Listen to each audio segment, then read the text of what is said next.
ಜೈ ಹಿಂದ್. ನಾವು S S C G D ಬಗ್ಗೆ ನಾವು ಡಿಸ್ಕಷನ್ ಮಾಡಕತ್ತೀವಿ. ಅದ್ರ ಕಂಟಿನ್ಯೂಷನ್ ಪಾರ್ಟ್ ನೋಡೋಣ. ಆಲ್ರೆಡಿ ಒನ್ ವಿಡಿಯೋ ಮಾಡಿ ಹಾಕಿದ್ದೆ. ತುಂಬಾ ಅದರಲ್ಲಿ ಟಾಪಿಕ್ಸ್ಗಳು ಕವರ್ ಆಗಿದ್ದಾವೆ. ಇನ್ ಕಂಟಿನ್ಯೂಷನ್ ಟಾಪಿಕ್ನ ನಾನು ಸೆಕೆಂಡ್ ವಿಡಿಯೋದಲ್ಲಿ ಮಾಡಿ ಹಾಕಕತ್ತೇನಿ. ಈ ಎರಡು ವಿಡಿಯೋಸ್ಗಳು ಮೇ ಬಿ ಇನ್ನೊಂದಾಗ್ಬೋದು. 2 ರಿಂದ 3 ವಿಡಿಯೋಸ್ಗಳಲ್ಲಿ ನಿಮಗೆ 15 ಮೇಲೆ ಮಾರ್ಕ್ಸ್ಗಳು ಬರ್ತಾವ. ಆಮೇಲೆ ಎಲ್ಲಾ ಟಾಪಿಕ್ಸ್ಗಳು ರಿವಿಷನ್ ಆಗ್ತಾವ. ಒಂದ್ಸರಿ ಕರೆಕ್ಟ್ ಆಗಿ ನೋಡ್ಕೊಂತ ಹೋಗ್ರಿ. ನೆಕ್ಸ್ಟ್ ಟಾಪಿಕ್ ನಮ್ಗೆ ಕೇಳುವಂತಹ ಕ್ವಶನ್ ಏನಂತಂದ್ ಹೇಳಿದ್ರೆ ಟಾಪ್ 60 ಸಿಲೆಬಸ್ ಒಳಗಡೆ ಸುಪ್ರೀಂ ಕೋರ್ಟ್ ಬಗ್ಗೆ ಮತ್ತು ಹೈಕೋರ್ಟ್ ಬಗ್ಗೆ ಕೇಳ್ತಾನೆ. ಸುಪ್ರೀಂ ಕೋರ್ಟ್ ಮತ್ತು ಹೈಕೋರ್ಟ್ ಬಗ್ಗೆ ಕೇಳ್ತಾನೆ. ಅದ್ರ ಬಗ್ಗೆ ನಾವು ಡಿಸ್ಕಷನ್ ಮಾಡೋಣ. ಸುಪ್ರೀಂ ಕೋರ್ಟ್ ಅಲ್ಲಿ ನೋಡ್ರಿ, ನಮ್ಗ ಆರ್ಟಿಕಲ್ಸ್ 124 ಅಂತಂದ್ ಹೇಳಿ ನೆನ್ಪಿಟ್ಕೋಬೇಕು. ಆರ್ಟಿಕಲ್ 124. ಅದಾದ ನಂತರ ಸುಪ್ರೀಂ ಕೋರ್ಟ್ ಅಲ್ಲಿ ರಿಟೈರ್ಮೆಂಟ್ ಏಜ್ 65 ವರ್ಷ. ಸುಪ್ರೀಂ ಕೋರ್ಟ್ ಅಲ್ಲಿ ಜಡ್ಜಸ್ ಗಳೇನಿರ್ತಾರಲ್ಲ, ಅವ್ರ ರಿಟೈರ್ಮೆಂಟ್ ಏಜ್ 65 ವರ್ಷ. ಟೋಟಲ್ ಆಗಿ ಎಷ್ಟು ಜಡ್ಜಸ್ ಗಳಿದಾರೆ ಅಂತಂದ್ ಹೇಳಿದ್ರೆ 33 ಜಡ್ಜ್, ಒಬ್ರು ಚೀಫ್ ಜಸ್ಟಿಸ್ ಆಫ್ ಇಂಡಿಯಾ ಇದಾರೆ. ಸೊ 33 ಜಡ್ಜಸ್ ಗಳು, ಆಮೇಲೆ ಒಬ್ರು ಚೀಫ್ ಜಸ್ಟಿಸ್ ಆಫ್ ಇಂಡಿಯಾ, ಮುಖ್ಯ ನ್ಯಾಯಾಧೀಶರು ಅಂತ ಹೇಳ್ತೀವಿ. ಇವಾಗ ಯಾರಿದಾರ ಅಂತಂದ್ ಹೇಳಿ ನನಗ ಕಮೆಂಟ್ ಅನ್ನ ಹಾಕಿ. Chief justice of India. So ಇಷ್ಟು ಪಾಯಿಂಟ್ಸ್ ಗಳನ್ನ ನೀವು ನೆನ್ಪಿಟ್ಕೋಬೇಕು. ಇದಾದ ನಂತರ ಹಿಸ್ಟ್ರಿ ಒಳಗಡೆ 1774ರಲ್ಲಿ ಮೊದಲ ಸುಪ್ರೀಂ ಕೋರ್ಟ್ ಅನ್ನ ರಚನೆ ಮಾಡ್ತಾರ. ಅದು ಎಲ್ಲಿ ಅಂತಂದ್ ಹೇಳಿದ್ರೆ ಕೋಲ್ಕತ್ತಾದೊಳಗಡೆ. ಎಲ್ಲಿ? ಕೋಲ್ಕತ್ತಾದೊಳಗಡೆ. ಅದನ್ನ ನಾವು ಅಲ್ಲಿ ಇರುವಂತಹ ಚೀಫ್ ಜಸ್ಟಿಸ್ ಯಾರಂತಂದ್ ಹೇಳಿದ್ರೆ ಎಲಿಜಾ ಇಂಪೆ ಅಂತ ಕರಿತೀವಿ. ಯಾರಂತ ಕರಿತೀವಿ? ಎಲಿಜಾ ಇಂಪೆ ಅಂತ ಕರಿತೀವಿ. ಇದು ಹಿಸ್ಟ್ರಿ ಒಂದ್ ಸ್ವಲ್ಪ ನೆನ್ಪಿಟ್ಕೊಳ್ರಿ. ಇದೇನಂತಂದ್ ಹೇಳಿದ್ರೆ ಸುಪ್ರೀಂ ಕೋರ್ಟ್ ಬಗ್ಗೆ ಇನ್ನೂ ಹಲವಾರು ಪಾಯಿಂಟ್ಸ್ ಗಳು ಬರ್ತಾವ. ನಾವು ಅದ್ರ ಬಗ್ಗೆ ಬೇಡ ಈಗ. ಇನ್ನೊಂದ್ ಏನಂತಂದ್ ಹೇಳಿದ್ರೆ ಇಲ್ಲೇ ನೆನ್ಪಿಟ್ಕೊಳ್ಳೋಣ. ಆರ್ಟಿಕಲ್ 76. ಆರ್ಟಿಕಲ್ 76 ಏನ್ ಹೇಳ್ತಂದ್ರೆ ಅಟಾರ್ನಿ ಜನರಲ್ ಬೇಕು ಅಂತಂದೇಳಿ. ಯಾರು ಬೇಕು? Attorney general. ಈ ಅಟಾರ್ನಿ ಜನರಲ್ ಏನಿದು, ಇವರು ಕಾನೂನಿನ ಮೊದಲ ಸದಸ್ಯ ಅಂತಂದ್ ಹೇಳ್ತೀವಿ.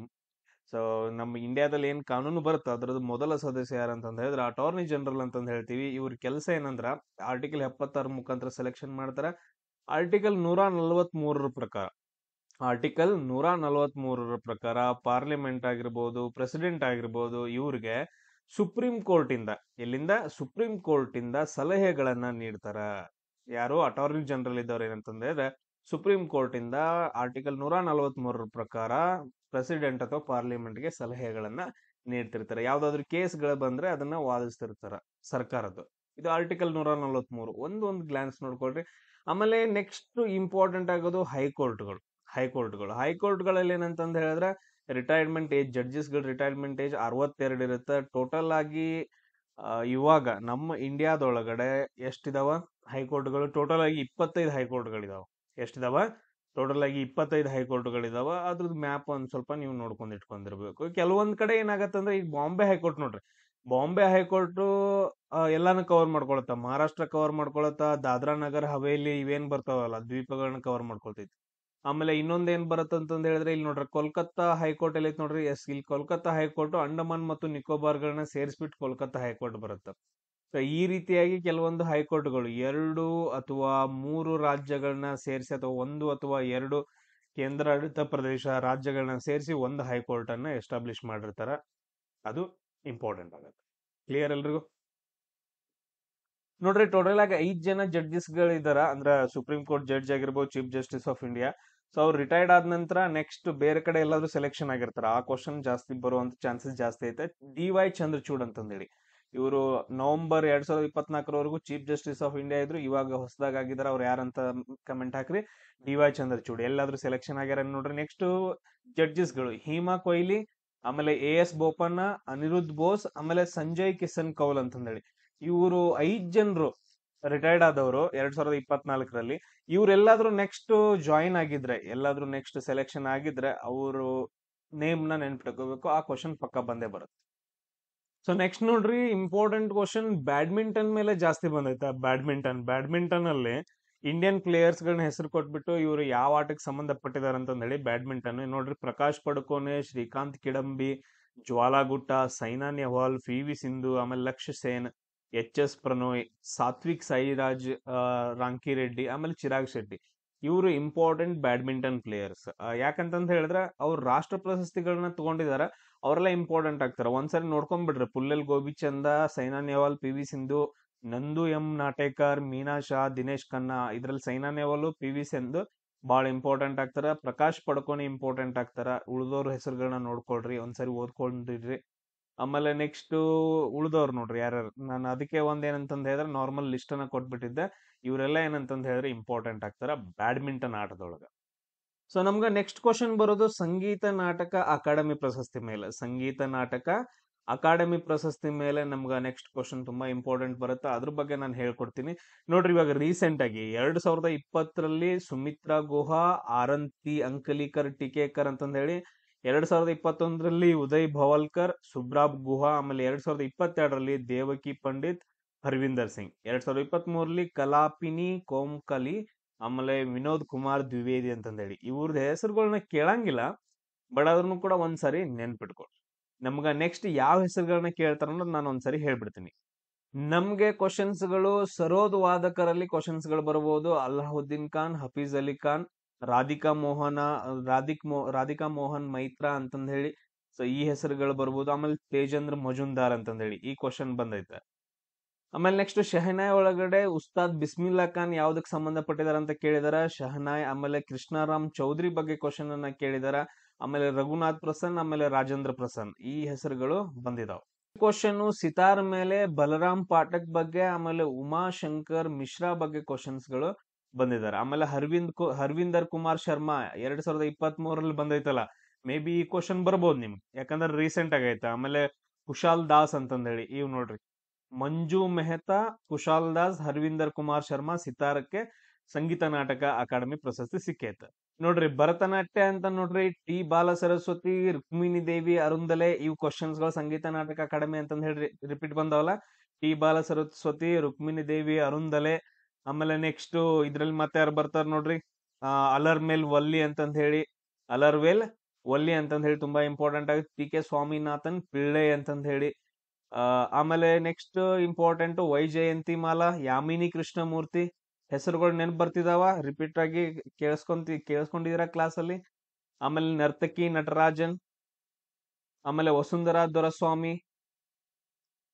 ಸೊ ಇವರೆಲ್ಲ ಏನಂತಂದ್ ಹೇಳಿದ್ರೆ ಇದಕ್ ಬರ್ತಾರ.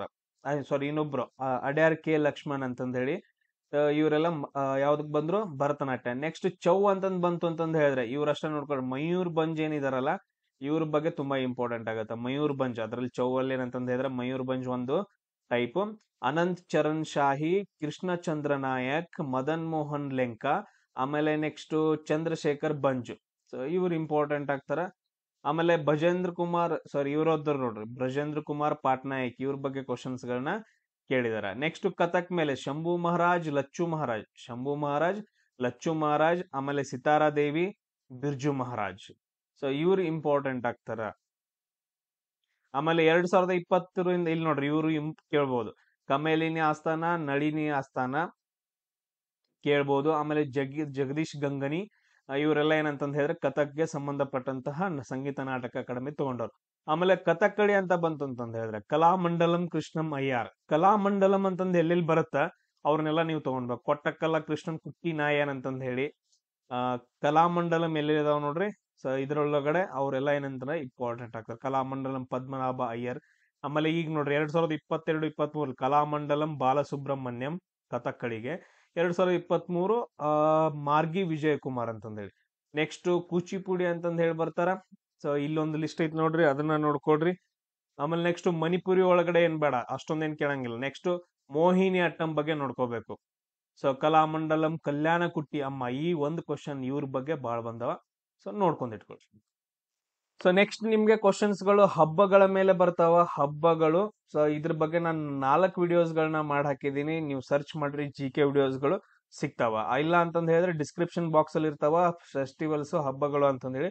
ಆ ವಿಡಿಯೋಸ್ ಗಳನ್ನ ನೋಡ್ಕೊಳ್ರಿ. ಕಂಪಲ್ಸರಿ 2 ಕ್ವಶನ್ಸ್ ಇರ್ತಾವ. ಅದ್ರ ಜೊತೆಗೆ ನೆಕ್ಸ್ಟ್ ಇನ್ನೊಂದು ಟಾಪಿಕ್ ಬರುತ್ತಾ ಡ್ಯಾನ್ಸಸ್. ಇದ್ರ ಬಗ್ಗೆನೂ 4 ವಿಡಿಯೋಸ್ ಗಳನ್ನ ಮಾಡಿ ಹಾಕಿದೀನಿ. ಇದರಿಂದ 1 ಕ್ವಶನ್ ಕಂಪಲ್ಸರಿ ಇರುತ್ತೆ. ಸೊ ಅದ್ರ ಮತ್ತೆ ರಿಪೀಟ್ ಮಾಡೋದು ಬೇಡ, ಬಾಳ ಆಗತ್ತೆ. ಸೊ ನಮಗ್ ನೆಕ್ಸ್ಟ್ ಇಂಪಾರ್ಟೆಂಟ್ ಬರೋದೇನಂತಂದ್ ಹೇಳಿದ್ರೆ ಲಿಟ್ರಸಿ ಮೇಲೆ. ಲಿಟ್ರಸಿ ಅಂತಂದ್ ಹೇಳಿದ್ರೆ ಸಾಕ್ಷರತೆ ಅಂತಂದ್ ಹೇಳ್ತೀವಲ್ಲ, ಅದ್ರ ಮೇಲೆ ಕ್ವಶನ್ಸ್ ಗಳು ಬರ್ತಾವ. 2011ರ ಸಾಕ್ಷರತೆ ಬಗ್ಗೆ ಜಾಸ್ತಿ ಕೇಳ್ತಾನೆ. ಇವಾಗ ಇನ್ನೂ ಬಿಟ್ಟಿಲ್ಲ, ಇನ್ನೂ ಅಪ್ಡೇಟ್ ಆಗ್ಬೇಕು 2021ರದು. ನೋಡ್ರಿ ಇಲ್ಲಿ ಟೋಟಲ್ ಲಿಟ್ರಸಿ ರೇಟ್ ಎಷ್ಟೈತೆ ಅಂತಂದ್ ಹೇಳಿದ್ರೆ ನಮ್ ದೇಶದ 74.04 ಐತೆ. ಎಷ್ಟೈತೆ ಟೋಟಲ್ ಆಗಿ 74.04 ಸಾಕ್ಷರತೆ ಅಥವಾ ಲಿಟ್ರಸಿ ಅಂತಂದ್ ಹೇಳ್ತೀವಿ. ಹಿಂಗಂದ್ರೆ ಏನು ಸರ್, ಸಾಲಿ ಕಲ್ತಾರ್ರಿ, ಎಷ್ಟು ಜನ ಸಾಲಿ ಕಲ್ತಿದಾರ ಅಂತಂದ್ ಹೇಳಿ ಕೇಳ್ತಾರ ಅಷ್ಟ. 74.04 ಟೋಟಲ್ ಆಗಿ. ಸೊ ಇದರಲ್ಲಿ ಗಂಡ್ ಇದು ಗಂಡಸರು ಎಷ್ಟು ಸಾಲಿ ಕಲ್ತಾರು ಅಂತಂದ್ ಹೇಳಿ ಕ್ವಶನ್ ಕೇಳ್ತಾರೆ. 82.14%. ಎಷ್ಟ 82.14. ಹೆಂಗಸರು ಎಷ್ಟು ಕಲ್ತಿದಾರಪ್ಪ, ಹುಡುಗಿಯರು ಎಷ್ಟು ಕಲ್ತಿದಾರ ಅಂತಂದ್ ಕೇಳಿದ್ರೆ 65.46% ಅಂತಂದ್ ಹೇಳಿ ಇವು ಎರಡದ್ರ ಬಗ್ಗೆನೂ ಕೂಡ ಏನಂತಂದ್ ಹೇಳಿದ್ರೆ 3 ಕ್ವಶನ್ಸ್ ಗಳನ್ನ ಕೇಳ್ತಾನೆ. ಆಮೇಲೆ ನೆಕ್ಸ್ಟ್ ಇದ್ ಬಿಟ್ರೆ ನೆಕ್ಸ್ಟ್ ಕ್ವಶನ್ ಏನು ಸರ್, ಯಾವ ರಾಜ್ಯದಲ್ಲಿ ಜಾಸ್ತಿ ಐತ್ರಿ? ಕೇರಳ. ಯಾವ ರಾಜ್ಯದಲ್ಲಿ ಜಾಸ್ತಿ ಐತಿ? ಕೇರಳದಲ್ಲಿ ಜಾಸ್ತಿ ಐತಿ. ನೆಕ್ಸ್ಟ್ ಯಾವ್ದ್ರಲ್ಲಿ ಐತಿ ಅಂತಂದ್ ಹೇಳಿದ್ರೆ ಮಿಜೋರಾಂ. ಸೆಕೆಂಡ್ ಹೈಯೆಸ್ಟ್ ಇಲ್ಲ ಅಂತಂದ್ ಹೇಳಿದ್ರೆ ಮಿಜೋರಾಂ ಒಳಗಡೆ. Kerala first, Mizoram second. Last ಯಾವ್ದೈತ್ರಿ ಅಂತಂದ್ ಹೇಳಿದ್ರೆ ಬಿಹಾರ್. ಲಾಸ್ಟ್ ಯಾವ್ದೈತಿ? ಬಿಹಾರ್ ಅಂತಂದ್ ಹೇಳ್ತೀವಿ. ನೆಕ್ಸ್ಟ್ ಕ್ವಶನ್ ನಿಮ್ಗೆ ಸ್ಪೋರ್ಟ್ಸ್ ಮೇಲೆ ಬರುತ್ತೆ. ಸ್ಪೋರ್ಟ್ಸ್ ಆಮೇಲೆ ಸ್ಪೋರ್ಟ್ಸ್ ಪರ್ಸನ್ಸ್ ಗಳು ಯಾರು ಇಂಪಾರ್ಟೆಂಟ್ ಅಂತಂದ್ ಹೇಳಿ ಬರ್ತಾವ. ಟೋಟಲ್ ಆಗಿ 5 ವಿಡಿಯೋಸ್ಗಳಿದಾವ. ಮೊದಲನೇ 4 ವಿಡಿಯೋಸ್ಗಳು, 1ನೇ 2ನೇ ವಿಡಿಯೋ ಸ್ಪೋರ್ಟ್ಸ್ ಬಗ್ಗೆ ಹೇಳುತ್ತೆ. ಆಮೇಲೆ 3ನೇ 4ನೇ ವಿಡಿಯೋ ಏನಂತಂದ್ ಹೇಳಿದ್ರೆ ಯಾವ ಪರ್ಸನ್ಸ್ ಗಳು ತುಂಬಾ ಇಂಪಾರ್ಟೆಂಟ್ ಅಂತ ಹೇಳುತ್ತ. ನೆಕ್ಸ್ಟ್ 5ನೇ ವಿಡಿಯೋ ಏನಂತಂದ್ ಹೇಳಿದ್ರೆ ಒಲಿಂಪಿಕ್ಸ್ ಮತ್ತು ಪ್ಯಾರಾ ಒಲಿಂಪಿಕ್ಸ್ ಮೇಲೆ ಕ್ವಶನ್ಸ್ ಗಳು ಎಲ್ಲಾನು ನಾನು ನಿಮ್ಗೆ ಕವರ್ ಮಾಡಿದೀನಿ. ಆ ವಿಡಿಯೋಸ್ ಗಳ ಲಿಂಕ್ ಗಳನ್ನ ಕೆಳಗಡೆ ಹಾಕಿರ್ತೀನಿ ನೋಡ್ರಿ. ಮತ್ತೆ ಪದೇ ಪದೇ ಅದನ್ನೇ ಡಿಸ್ಕಷನ್ ಮಾಡೋದು ಬೇಡ. ಬೇರೆ ಟಾಪಿಕ್ಸ್ ಗಳು ಬಹಳ ಇಂಪಾರ್ಟೆಂಟ್ ಇದಾವ. ನೀವು ನೋಡ್ಲಿಲ್ಲ ಅಂತಂದ್ ಹೇಳಿದ್ರೆ ವರ್ಕ್ ಆಗಂಗಿಲ್ಲ, ಮಾರ್ಕ್ಸ್ ಬರಂಗಿಲ್ಲ. ಜಿಕೆ ಏನಂದ್ರೆ 15 ಮೇಲೆ ಹೋಗಂಗಿಲ್ಲ ಕ್ವಶನ್ಸ್ ಗಳು ಟಚ್ ಮಾಡಕ್. ನಮ್ಗೆ ರೀಸನಿಂಗ್ ಜಾಸ್ತಿ ಕ್ವಶನ್ಸ್ ಗಳು 20ಕ್ಕೆ 20 ಟಚ್ ಮಾಡಿದ್ರು ಬೆಸ್ಟ್. ಆಮೇಲೆ ನೆಕ್ಸ್ಟ್ ಮ್ಯಾಥ್ಸ್ ಒಳಗಡೆ ಎಲ್ಲಾನು ಟಚ್ ಮಾಡಕ್ಕಾಗಿಲ್ಲ. 15 ಕ್ವಶನ್ಸ್ ಗಳನ್ನ ಟಚ್ ಮಾಡಬಹುದು. ಆಮೇಲೆ ಜಿಕೆ ಒಳಗಡೆ ನಮ್ಗೆ ಆಲ್ಮೋಸ್ಟ್ 15 ಮೇಲೆ. ಇದನ್ನ ಯಾರು ಸ್ಕೋರ್ ಮಾಡ್ತೀರಿ 15 ಮೇಲೆ ಹೆವಿ ಇಂಪಾರ್ಟೆಂಟ್ ನೋಡ್ರಿ. ಅದಾದ ನಂತರ ನೆಕ್ಸ್ಟ್ ಇಂಗ್ಲಿಷ್ ಆಗಿರ್ಬೋದು, ಅದಾದ ನಂತರ ಹಿಂದಿ ಆಗಿರ್ಬೋದು, 10 ಕ್ವಶನ್ಸ್ ಗಳನ್ನ ಟಚ್ ಮಾಡ್ಬೋದು. ಸೊ ಅದನ್ನ ನಾನು ನಿಮ್ಗೆ ಹೇಳ್ಕೊಡಾಗತ್ತೇನೆ ನೋಡ್ರಿ. ಟೋಟಲ್ ಎಷ್ಟಾಯ್ತು? 20, ಇದು 15, 15, 30, 50, 60 ಕ್ವಶನ್ಸ್. 60 × 2 ಅಂತಂದ್ ಹೇಳಿದ್ರೆ 120 ಮಾರ್ಕ್ಸ್ ಆರಾಮಾಗಿ ತಗೋಬಹುದು. ಸೊ ನಾನ್ ನಿಮ್ಗೆ ಒಂದು ಲೆವೆಲ್ ಹೇಳಾಕತ್ತೇನೆ. ಇದು ನಾ ಹೇಳಿದ್ದಿಷ್ಟೇ. ಇದು ಇನ್ನು ನೀವು ಇನ್ನೂ ಸ್ವಲ್ಪ ಜಾಸ್ತಿ ಸ್ಟಡಿ ಮಾಡಿದ್ರಿ ಅಂತಂದ್ ಹೇಳಿದ್ರೆ 140ವರೆಗೂ ಹೋಗ್ಬೋದು. ಅದು ನಿಮ್ಮ ಲೈಫ್ ನಿಮ್ ಕೈಯಾಗೈತೆ. ಸೊ ನಾನ್ ಎಲ್ಲಿವರೆಗೂ ಐತೆ ನಾನು ಅಲ್ಲಿವರೆಗೂ ಟ್ರೈ ಮಾಡಕತ್ತೇನೆ. ಆಮೇಲೆ ನೆಕ್ಸ್ಟ್ ಯಾರ್ಯಾರ್ದು ವಿಡಿಯೋಸ್ ನೋಡ್ಬಿಟ್ಟು ಕನ್ಫ್ಯೂಸ್ ಆಗಕ್ ಹೋಗ್ಬೇಡ್ರಿ, ಮಿಸ್ಗೈಡ್ ಆಗತ್ತ. ಬೇರೆ ಬೇರೆ ತರ ಮಾಡಕ್ ಹೋಗ್ಬೇಡ್ರಿ. ಒಬ್ಬರದು ಫಾಲೋ ಮಾಡತ್ತೀರಿ ಅಂತಂದ್ ಹೇಳಿದ್ರೆ ಈಗ ನೋಡ್ರಿ, ನಿಮ್ಗೆ ಅನ್ಸುತ್ತೆ ಇವಾಗ ನೀವು ಲೈಟ್ ಆಗಿ ತಗೊಂಡಿರ್ತೀರ ನಾ ಮಾಡಿರೋ ವಿಡಿಯೋಸ್ಗಳನ್ನ. ನೆಕ್ಸ್ಟ್ ಎಕ್ಸಾಮ್ ಅಟೆಂಡ್ ಆದ್ಮೇಲೆ ನಿಮ್ಗೆ ಹಿಂಗ್ ಫೀಲ್ ಆಗತ್ತಲ್ಲ, ಒಂಥರ ಫೀಲ್ ಆಗತ್ತೆ. ಮತ್ ನೆಕ್ಸ್ಟ್ ನನ್ನ ಹತ್ರನ ಬರ್ತೀವಿ SSGD ನೆಕ್ಸ್ಟ್ ನೋಡ್ರಿ. ನಮ್ಮ ಕ್ವಶನ್ಸ್ ಗಳು ಚೀಫ್ ಆಫ್ ಆರ್ಮ್ಡ್ ಫೋರ್ಸಸ್ ಅಂದ್ರೆ ಇವಾಗ ಆರ್ಮಿ, ಏರ್ ಫೋರ್ಸ್, ನೇವಿ ಇದ್ರ ಮೂರದ್ರ ಮೇಲೆ ಹೆಡ್ ಯಾರಿದಾರ ಅಂತಂದ್ ಹೇಳಿದ್ರೆ ಚೀಫ್ ಆಫ್ ಡಿಫೆನ್ಸ್ ಸ್ಟಾಫ್ ಅಂತಂದ್ ಹೇಳ್ತೀವಿ. CDS, ಇವಾಗಿನ CDS chief of defence staff ಯಾರಿದಾರ ಅಂತಂದ್ ಹೇಳಿದ್ರ ಜನರಲ್ ಅನಿಲ್ ಚೌಹಾಣ್ ಅಂತಂದ್ ಹೇಳಿ. ಯಾರು? ಜನರಲ್ ಅನಿಲ್ ಚೌಹಾಣ್ ಸರ್ ಅಂತಂದ್ ಹೇಳ್ತೀವಿ. ನೆಕ್ಸ್ಟ್ ಆರ್ಮಿ ಹೆಡ್ ಯಾರಿದಾರ ಅಂತಂದ್ ಹೇಳಿದ್ರ ಚೀಫ್ ಆಫ್ ಆರ್ಮಿ ಸ್ಟಾಫ್ ಅಂತಂದ್ ಹೇಳ್ತೀವಿ. ಚೀಫ್ ಆಫ್ ಆರ್ಮಿ ಓನ್ಲಿ ಆರ್ಮಿಗೆ ಅಷ್ಟೇ ಯಾರು ಹೆಡ್ ಇದಾರೆ ಅಂತಂದ್ ಹೇಳಿದ್ರ ಜನರಲ್ ಉಪೇಂದ್ರ ದ್ವಿವೇದಿ ಅಂತಂದ್ ಹೇಳಿ. ಜನರಲ್ ಉಪೇಂದ್ರ ದ್ವಿವೇದಿ ಸರ್ ಏನಂತಂದ್ ಹೇಳಿದ್ರೆ ಆರ್ಮಿಗೆ ಹೆಡ್ ಇದಾರ. ಆಮೇಲೆ next chief of air staff. Chief of air staff ಯಾರಿದಾರ ಅಂತಂದ್ ಹೇಳಿದ್ರೆ air chief marshal AP Singh. Correct ಆಗಿ ನೋಡ್ಕೊಳ್ರಿ. ಏರ್ ಫೋರ್ಸ್ ಹೆಡ್ ಯಾರಿದಾರ ಅಂತಂದ್ ಹೇಳಿದ್ರೆ air chief marshal AP Singh sir ಏನಂತಂದ್ ಹೇಳಿದ್ರೆ ಏರ್ ಫೋರ್ಸ್ ಹೆಡ್ ಇದಾರ. ಆಮೇಲೆ ನೆಕ್ಸ್ಟ್ ನೇವಿದ್ ಹೆಡ್ ಯಾರಿದಾರ ಅಂತಂದ್ ಹೇಳಿದ್ರೆ admiral Dinesh K Tripathi sir ಇದಾರ. ಯಾರಿದಾರ? Admiral Dinesh K Tripathi sir ಏನಂತಂದ್ ಹೇಳಿದ್ರೆ ಇದಾರೆ. ಇವ್ರೇನಪ್ಪಾ ಅಂದ್ರ ಇವ್ರು ಟೋಟಲ್ ಆಗಿ ಆರ್ಮಿ, ಏರ್ ಫೋರ್ಸ್ ಎಲ್ಲರದ್ದು ಹೆಡ್ ಅನಿಲ್ ಚೌಹಾಣ್ ಸರ್. ಆಮೇಲೆ ಜನರಲ್ ಅನಿಲ್ ಚೌಹಾಣ್ ಸರ್ ಅಂತಂದ್ ಹೇಳ್ಬೇಕು. ಆಮೇಲೆ ಆರ್ಮಿದ ಅಷ್ಟೇ ಅಂದ್ರೆ general Upendra Dwivedi sir, air force air chief marshal AP Singh sir, ಆಮೇಲೆ ನೇವಿದ್ ಯಾರಂದ್ರ admiral Dinesh K Tripathi sir ಇದಾರೆ. ಕ್ಲಿಯರ್? ನೆಕ್ಸ್ಟ್ ನಮ್ಮ ಕ್ವಶನ್ ಏನ್ ಬರುತ್ತೆ ಅಂತಂದ್ ಹೇಳಿದ್ರ ಗವರ್ನರ್ಸ್, ಸ್ಟೇಟ್ ಗವರ್ನರ್ಸ್ ಯಾರ್ಯಾರು ರೀಸೆಂಟ್ ಆಗಿ ಸೆಲೆಕ್ಷನ್ ಆಗಿದಾರ ಅಂತಂದ್ ಹೇಳಿ. ಇವ್ರು ನೋಡ್ರಿ 2023 ಬರಂಗಿಲ್ಲ, 2024, 25 ಯಾರ್ಯಾರು ಸೆಲೆಕ್ಷನ್ ಆಗಿದಾರ ಅಂತಂದ್ ಹೇಳಿ ನೋಡ್ರಿ. ಅಸ್ಸಾಂ ಅಲ್ಲಿ ಲಕ್ಷ್ಮಣ್ ಆಚಾರ್ಯ ಅಂತಂದ್ ಹೇಳಿ 2024ರಲ್ಲಿ ಅಧಿಕಾರ ವಹಿಸ್ಕೊಂಡಿದ್ದಾರೆ. 2024ರಲ್ಲಿ ನಾನು ಏನ್ ಹೇಳ್ತೀನಿಲ್ಲ ಅವನಷ್ಟ ನೋಡ್ಕೋಬೇಕು. ಲಕ್ಷ್ಮಣ್ ಆಚಾರ್ಯ 2025ರಲ್ಲಿ ರೀಸೆಂಟ್ ಆಗಿ ಅರೀಫ್ ಮೊಹಮ್ಮದ್ ಖಾನ್ ಬಿಹಾರ್ ಒಳಗಡೆ ಈಗ ರೀಸೆಂಟ್ ಆಗಿ ಗವರ್ನರ್ ಆಗಿದಾರ. ಈ ಪಕ್ಕಾ ಬರತ್ ಕ್ವಶನ್. ಬಿಹಾರ್ ಒಳಗಡೆ ಅರೀಫ್ ಮೊಹಮ್ಮದ್ ಖಾನ್ 2025. ನೆಕ್ಸ್ಟ್ 2024ರಲ್ಲಿ ರಾಮನ್ ದೇಕಾ ಛತ್ತೀಸ್ಗಢ ಗವರ್ನರ್ ಯಾರು? ರಾಮನ್ ದೇಕಾ ಅವರು ಸೆಲೆಕ್ಷನ್ ಆಗಿದಾರ. ಅದಾದ ನಂತರ ನೆಕ್ಸ್ಟ್ 2024ರಲ್ಲಿ ಜಾರ್ಖಂಡ್ ಯಾರಾಗಿದಾರ ಅಂದ್ರೆ ಸಂತೋಷ್ ಗಂಗ್ವಾರ್ ಆಗಿದ್ದಾರೆ. ಯಾರು? ಸಂತೋಷ್ ಗಂಗ್ವಾರ್. 1-2 ಸರಿ ಓದ್ಕೊಂಡು ಹೋಗ್ಬೇಕು. ಎಲ್ಲಾ ನೆನ್ಪಿಡಂಗಿಲ್ಲ, ಬಟ್ ಅದನ್ನ ನೆನ್ಪಿಟ್ಕೋಬೇಕು. ಒಂದ್ಸರಿ 2-3 ಸರಿ ನೆನ್ಪಿಟ್ಕೊಂಡ್ರೆ ಓದ್ರಿ ಅಂತಂದ್ರೆ ನೆನ್ಪಿಡಿದ್ವಿ. 2025ರಲ್ಲಿ ನೋಡ್ರಿ ಕೇರಳದ್ದು ಈ ರೀಸೆಂಟ್ ಆಗಿರೋ ಕ್ವಶನ್ ಬಂದೇ ಬರುತ್ತೆ. ರಾಜೇಂದ್ರ ಅರ್ಲೇಕರ್ 2025 ಜನವರಿ ಇದೇ ತಿಂಗಳು ರಾಜೇಂದ್ರ ಅರ್ಲೇಕರ್ ಏನಂತಂದ್ ಹೇಳಿದ್ರೆ ಕೇರಳದು ಇದು ಗವರ್ನರ್ ಆಗಿದ್ದಾರೆ. ನೆಕ್ಸ್ಟ್ CP ರಾಧಾಕೃಷ್ಣನ್ ಮಹಾರಾಷ್ಟ್ರದ್ದು, ಯಾವ್ದು ಮಹಾರಾಷ್ಟ್ರದ್ದು 2024ರಲ್ಲಿ. 2025ರಲ್ಲಿ ನೋಡ್ರಿ ಅಭಯ್ ಕುಮಾರ್ ಬಲ್ಲಾ ಮಣಿಪುರ್ದು, ಯಾರು ಅಭಯ್ ಕುಮಾರ್ ಬಲ್ಲಾ. ಆಮೇಲೆ 2024 CH ವಿಜಯಶಂಕರ್. ಇಲ್ಲಿ ನೋಡ್ರಿ ಇಂಪಾರ್ಟೆಂಟ್ 2025ರದ ನೋಡ್ಕೊಂಡು ಇಟ್ಕೊಳ್ರಿ. 2024 ಒಂದ್ಸರಿ ಓದ್ರಿ, ಬಟ್ ಅದ್ರ 2025 ಕಂಪಲ್ಸರಿ ನೆನ್ಪಿಟ್ಕೊಳ್ರಿ. ನೆಕ್ಸ್ಟ್ VK ಸಿಂಗ್ ಮಿಜೋರಾಮ್ದು, VK ಸಿಂಗ್ ಮಿಜೋರಾಮ್ದು 2025ರಲ್ಲಿ ಸೆಲೆಕ್ಷನ್ ಮೊನ್ನೆ ಆದವರು. ಆಮೇಲೆ ಹರಿಬಾಬು ಕಂಬಂಪಾಟಿ ಹರಿಬಾಬು ಕಂಬಂಪಾಟಿ ಒಡಿಸಾದು 2025ರಲ್ಲಿ. ಗುಲಾಬ್ ಚಂದ್ ಕಟಾರಿಯಾ 2024 ಪಂಜಾಬ್ದು ಗವರ್ನರು. ರಾಜಸ್ಥಾನ್ ಗವರ್ನರ್ ಹರಿಬಾಬು ಬಾಗ್ಡೆ.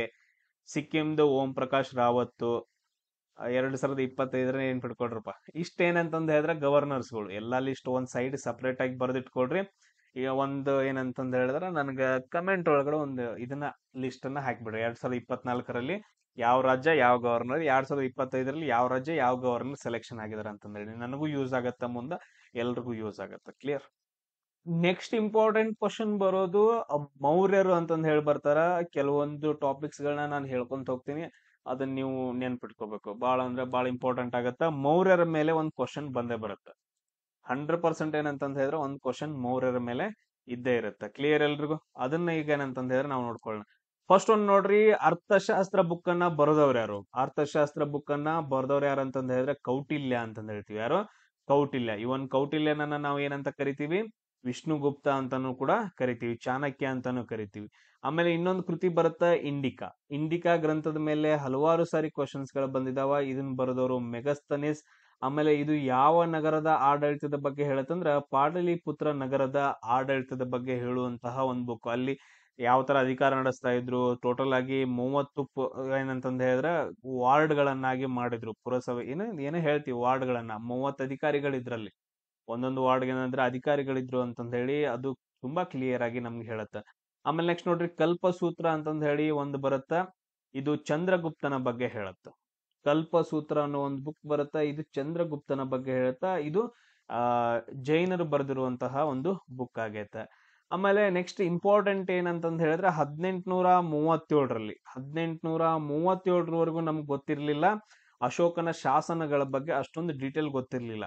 1837ರಲ್ಲಿ ಒಬ್ಬನ್ ಬರ್ತಾನ ಜೇಮ್ಸ್ ಪ್ರಿನ್ಸೆಪ್ ಅಂತಂದ್ ಹೇಳಿ. ಇವರು ಅಶೋಕನ ಶಾಸನಗಳ ಲಿಪಿಯನ್ನ ಅರ್ಥ ಮಾಡ್ಕೊಂತಾರ. ಕ್ಲಿಯರ್? ಜೇಮ್ಸ್ ಪ್ರಿನ್ಸೆಪ್ ಅಂತಂದ್ ಹೇಳಿ, ಪ್ರಿನ್ಸೆಪ್.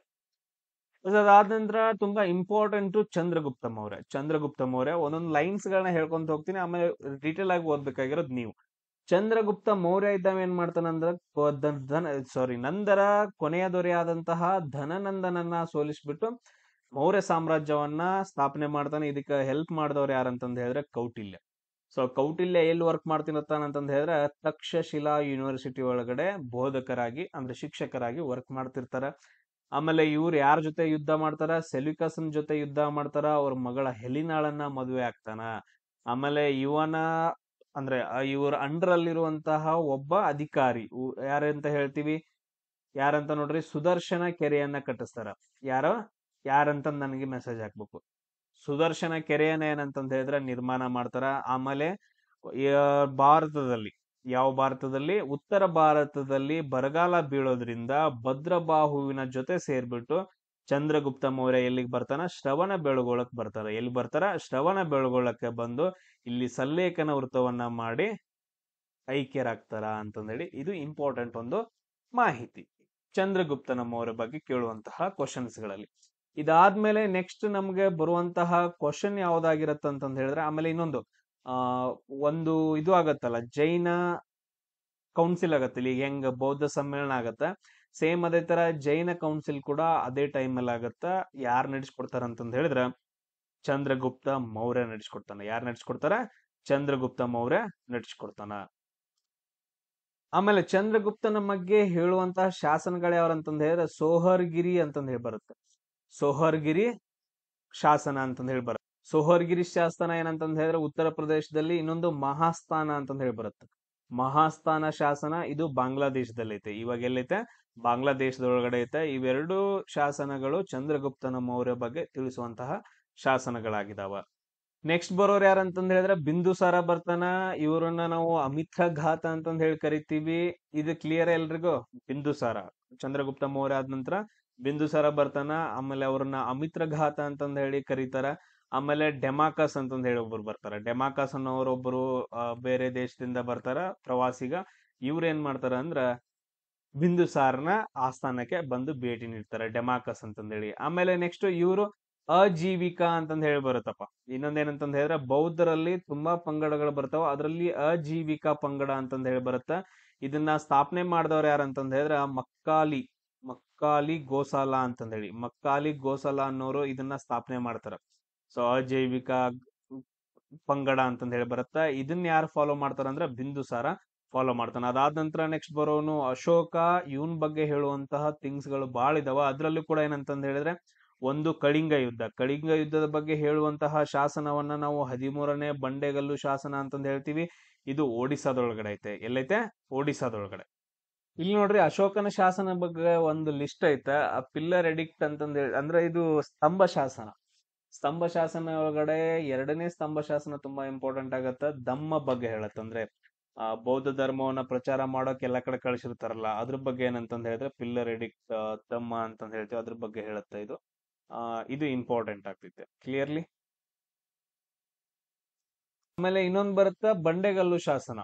ಸೊ ಬಂಡೆಗಲ್ಲು ಶಾಸನ, 5ನೇ ಬಂಡೆಗಲ್ಲು ಶಾಸನ ಏನಂದ್ರ ಧಮ್ಮ ಮಹಾಮಾತ್ರದ ಬಗ್ಗೆ ಹೇಳತ್ತ. ಸೊ ಇಲ್ಲಿ ನೋಡ್ರಿ, ಧಮ್ಮ ಮಹಾಮಾತ್ರರು ಇವ್ರ ಅಧಿಕಾರಿಗಳು. ಬೌದ್ಧ ಧರ್ಮವನ್ನ ಬೇರೆ ದೇಶಗಳಲ್ಲಿ ಪ್ರಚಾರ ಮಾಡಕ್ಕೆ ಹೋದಂತಹ ಅಧಿಕಾರಿಗಳನ್ನ ನಾವು ಧಮ್ಮ ಮಹಾಮಾತ್ರರು ಅಂತ ಕರಿತೀವಿ. ಅದು 5ನೇ ಬಂಡೆಗಲ್ಲು, ಅದೇ 5ನೇ ಬಂಡೆಗಲ್ಲು ಶಾಸನ ಹೇಳತ್ತ. ಇದು ಹೇಳ್ಬೇಕು. ಆಮೇಲೆ ನೆಕ್ಸ್ಟ್ 7ನೇ ಬಂಡೆಗಲ್ಲು ಶಾಸನ ಏನ್ ಹೇಳತ್ತ ಅಂತಂದ್ ಹೇಳಿದ್ರೆ ಎಲ್ಲಾ ಧರ್ಮಗಳನ್ನ ಅಲ್ಲಿ ಆಚರಣೆ ಮಾಡ್ತಾ ಇದ್ರು. ಏನ್ ಮಾಡ್ತಾ ಇದ್ರು? ಎಲ್ಲಾ ಧರ್ಮಗಳನ್ನ ಆಚರಣೆ ಮಾಡ್ತಾ ಇದ್ರು. 8ನೇ ಬಂಡೆಗಲ್ಲು ಶಾಸನ ಏನ್ ಹೇಳತ್ತಂದ್ರ ಅಶೋಕ ಬೋಧಗಯ ಮತ್ತು ಬೋಧಿಟ್ರಿ, ಬುದ್ಧ ಏನಿದ್ರಲ್ಲ, ಗೌತಮ ಬುದ್ಧ, ಆ ಪ್ರದೇಶಕ್ಕೆ ಭೇಟಿ ನೀಡಿದಂತಂದ್ ಹೇಳಿದ್ದು 8ನೇ ಬಂಡೆಗಲ್ಲು ಶಾಸನ ಹೇಳುತ್ತ. ಅದೇ ತರ 13ನೇ ಬಂಡೆಗಲ್ಲು ಶಾಸನ ಏನ್ ಹೇಳುತ್ತ? ಕಳಿಂಗ ಯುದ್ಧದ ಬಗ್ಗೆ ಹೇಳುತ್ತ. ಯಾವ್ದ್ರ ಬಗ್ಗೆ ಹೇಳುತ್ತ? ಕಳಿಂಗ ಯುದ್ಧದ ಬಗ್ಗೆ ಹೇಳುತ್ತ. ಆಮೇಲೆ ನೆಕ್ಸ್ಟ್ ಇಂಪಾರ್ಟೆಂಟ್ ಬರೋದು ಕರ್ನಾಟಕದಲ್ಲಿ ಬರ್ತಾವಲ್ಲ, ಮಸ್ಕಿ ಶಾಸನ, ಅವನ ಹೆಸರು ಬಗ್ಗೆ ಹೇಳುವಂಥದ್ದು ಮಸ್ಕಿ ಶಾಸನ. ಆಮೇಲೆ ನೆಕ್ಸ್ಟ್ ಬ್ರಹ್ಮಗಿರಿ ಶಾಸನ. ಆಮೇಲೆ ಇದು ಮಧ್ಯಪ್ರದೇಶದಲ್ಲಿ ಬರುತ್ತ ಗುಜ್ಜರ್ ಶಾಸನ ಅಂತಂದ್ ಹೇಳಿ ಬರುತ್ತ. ಆಮೇಲೆ ಆಂಧ್ರ ಪ್ರದೇಶದಲ್ಲಿ ಬರುತ್ತ ನೆಟ್ಟೂರ್ ಶಾಸನ ಅಂತಂದ್ ಹೇಳ್ತೀವಿ. ಆಮೇಲೆ ನೆಕ್ಸ್ಟ್ ಕೆಲವೊಂದು ಇಂಪಾರ್ಟೆಂಟ್ ಬರ್ತಾವ, ಮೇಜರ್ ರಾಕ್ ಎಡಿಕ್ಟ್. ಇಷ್ಟೇನಂತಂದ್ ಹೇಳಿದ್ರೆ ಅಶೋಕನ ಶಾಸನಗಳ ಬಗ್ಗೆ ಹೇಳ್ತೀವಿ. ಇನ್ನೂ ಡೀಟೇಲ್ ಆಗಿ ನೋಡ್ಕೋಬೇಕು ಕಂಪಲ್ಸರಿ. ಯಾಕಂತಂದ್ ಹೇಳಿದ್ರೆ ಮೌರ್ಯ ಸಾಮ್ರಾಜ್ಯದ ಮೇಲೆ ಒಂದು ಕ್ವಶನ್ ಬಂದೇ ಬರುತ್ತೆ. ನೆಕ್ಸ್ಟ್ ಕ್ವಶನ್ ನಿಮ್ಗೆ ಪಂಚವಾರ್ಷಿಕ ಯೋಜನೆಗಳ ಮೇಲೆ ಬರುತ್ತೆ. ಪಂಚವಾರ್ಷಿಕ ಯೋಜನೆಗಳ ಮೇಲೆ ಇದನ್ನ ಕಂಟ್ರೋಲ್ ಮಾಡೋದು, ಎಕ್ಸಿಕ್ಯೂಟ್ ಮಾಡೋದು ಎಲ್ಲಾ ನೋಡ್ಕೊಳ್ಳೋದು ಯಾವ್ದಂತಂದ್ ಹೇಳಿದ್ರೆ ಪ್ಲಾನಿಂಗ್ ಕಮಿಷನ್ ಅಂತಂದ್ ಹೇಳ್ತೀವಿ. ಏನಂತ ಹೇಳ್ತೀವಿ? ಪ್ಲಾನಿಂಗ್ ಕಮಿಷನ್ ಅಂತಂದ್ ಹೇಳ್ತೀವಿ. 2015ರಲ್ಲಿ ಮೋದಿ ಸರ್ಕಾರ ಏನ್ ಮಾಡತ್ತ? ಇದನ್ನ ಚೇಂಜ್ ಮಾಡಿ ನೀತಿ ಆಯೋಗ ಅಂತಂದ್ ಹೇಳಿ ಮಾಡತ್ತೆ. ಏನ್ ಮಾಡತ್ತ? ನೀತಿ ಆಯೋಗ ಅಂತಂದ್ ಹೇಳಿ ಮಾಡತ್ತ. ಟೋಟಲ್ ಆಗಿ ಇಲ್ಲಿವರೆಗೂ 12 ಪಂಚವಾರ್ಷಿಕ ಯೋಜನೆಗಳನ್ನ ಜಾರಿಗೆ ತಗೊಂಡ್ ಬಂದಿದ್ದಾರೆ.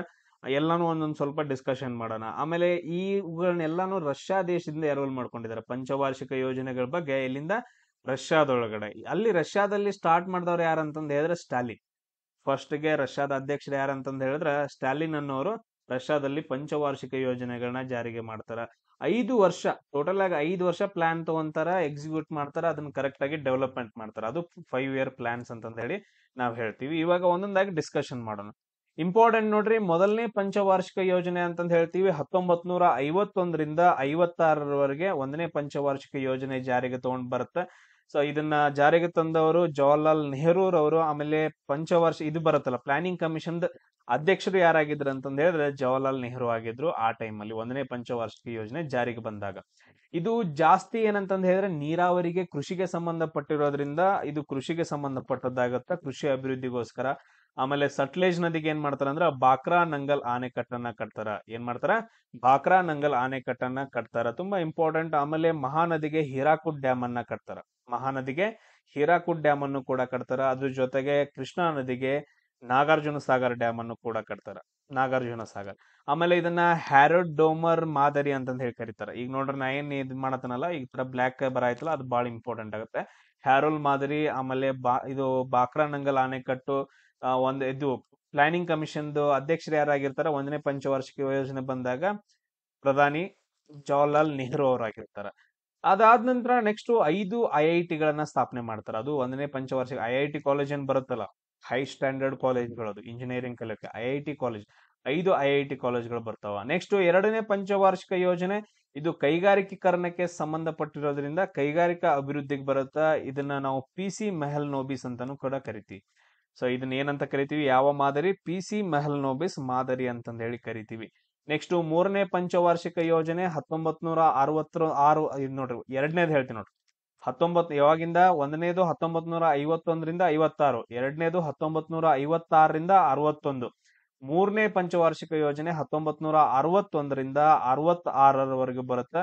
ಇದು ಕೂಡ ಕೃಷಿಗೆ ಸಂಬಂಧಪಡುತ್ತೆ. ಇಲ್ಲಿ ಕೃಷಿ ಮತ್ತು ಗೋಧಿ ಉತ್ಪಾದನೆಗೆ ತುಂಬಾ ಮಹತ್ವವನ್ನ ಕೊಡ್ತಾರ. ಆಮೇಲೆ ಫಸ್ಟ್ ಟೈಮ್ಗೆ ಪಂಚಾಯಿತಿಯನ್ನ ಸ್ಟಾರ್ಟ್ ಮಾಡ್ತಾರ. ಇದು ರಾಜಸ್ಥಾನದ ನಾಗೂರಲ್ಲಿ ಮೊದಲ ಪಂಚಾಯಿತಿಯನ್ನ ಓಪನ್ ಮಾಡ್ತಾರಲ್ಲ, ಅದು ಕೂಡ ನೆನ್ಪಿಟ್ಕೊಡ್ರಿ, ರಾಜಸ್ಥಾನದಲ್ಲಿ. ಕ್ಲಿಯರ್ ಎಲ್ರಿಗೂ? ಆಮೇಲೆ ಇದೇ ಟೈಮ್ ಅಲ್ಲಿ 1962ರಲ್ಲಿ ಚೀನಾ ಯುದ್ಧ ನಡೆಯುತ್ತೆ. ಆಮೇಲೆ 1965ರಲ್ಲಿ ಇಂಡಿಯಾ ಪಾಕಿಸ್ತಾನ್ ಯುದ್ಧ ನಡೆಯುತ್ತೆ. ಈ ರೀಸನ್ಸ್ ಗಳಿಂದ ಆಮೇಲೆ ನೆಕ್ಸ್ಟ್ 1966 ಟೈಮಲ್ಲಿ ತುಂಬಾ ಬರಗಾಲ ಬೀಳೋದ್ರಿಂದ ಒಂದ್ ಸ್ವಲ್ಪ ಇದು ವೈಫಲ್ಯವನ್ನ ಕಂಡತ್ತೆ, ಅಂದ್ರೆ ಫೇಲ್ಯೂರ್ ಆಗತ್ತೆ ಈ ಪಂಚವಾರ್ಷಿಕ ಯೋಜನೆ. ನೆಕ್ಸ್ಟ್ 4ನೇ ಪಂಚವಾರ್ಷಿಕ ಯೋಜನೆ 1969ರಿಂದ 74ರವರೆಗೂ ಬರುತ್ತೆ. ಈ ಟೈಮಲ್ಲಿ ಇಂದಿರಾ ಗಾಂಧಿ ಅವರು ಪ್ರಧಾನ ಮಂತ್ರಿ ಆಗಿರ್ತಾರೆ. ಯಾರಾಗಿರ್ತಾರೆ? ಇಂದಿರಾ ಗಾಂಧಿ ಅವರು ಪ್ರಧಾನ ಮಂತ್ರಿ ಆಗಿರ್ತಾರ. ಇದು ಈ ಟೈಮಲ್ಲೇ ಹಸಿರು ಕ್ರಾಂತಿ ಜಾರಿಗೆ ಬರುತ್ತೆ. ಹಸಿರು ಕ್ರಾಂತಿ ಪಿತಾಮಹ ಯಾರು? ಅದನ್ನು ಕೂಡ ಕ್ವಶನ್ ಕೇಳ್ತಾರೆ. ಅದನ್ನ ನಾನು ನೆಕ್ಸ್ಟ್ ಎಕ್ಸ್ಪ್ಲೇನ್ ಮಾಡ್ತೀನಿ. MS ಸ್ವಾಮಿನಾಥನ್. ಇದೇ ಟೈಮಲ್ಲಿ 14 ಪ್ರಮುಖ ಭಾರತೀಯ ಬ್ಯಾಂಕ್ಗಳನ್ನ 14 ಬ್ಯಾಂಕ್ಗಳನ್ನ ನ್ಯಾಷನಲೈಸೇಷನ್ ಮಾಡ್ತಾರೆ, ಅಂದ್ರೆ ರಾಷ್ಟ್ರೀಕರಣ ಮಾಡ್ತಾರ. ಕ್ಲಿಯರ್?